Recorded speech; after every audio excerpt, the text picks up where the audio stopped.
sujet de l'argument qui consiste à dire que si on prend en compte le vote blanc, ça va faire baisser l'abstention.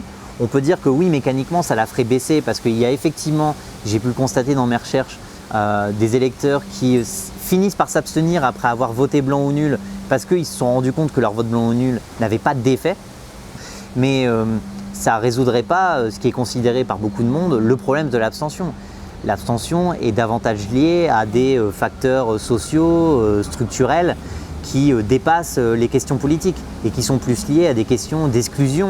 Comment on participe à la vie de la cité? Est-ce qu'on peut nous-mêmes être candidat? On voit bien que non, puisqu'on a quand même beaucoup de ressorts plutocratiques qui sont rattachés à la démocratie qui est la nôtre. C'est-à-dire des ressorts qui font qu'on favorise, ne serait-ce que par la fiscalité, les personnes les plus riches pour se porter candidat.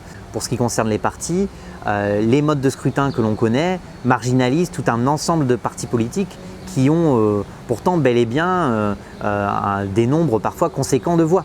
On l'a bien vu en 2017 lors des législatives où avec ne serait-ce que 16% des inscrits, La République En Marche et ses alliés obtient finalement plus de 60% des sièges à l'Assemblée. Et que cette distorsion finalement entre le nombre de voix obtenues et puis le pouvoir qu'on obtient ensuite dans les assemblées ou pour le président quand on devient président, commence à poser problème et produit aussi de l'abstention. Ce qui est aussi intéressant dans le fait de comptabiliser les bulletins blancs dans les suffrages exprimés, c'est aussi de contraindre les candidats ou les partis politiques à prendre en compte des électeurs qui finalement ne vont habituellement pas voter ou qui habituellement ne désignent pas.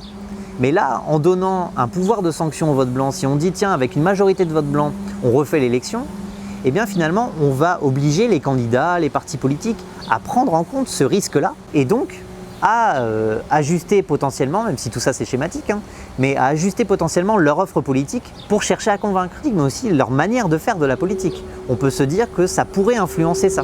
Voilà.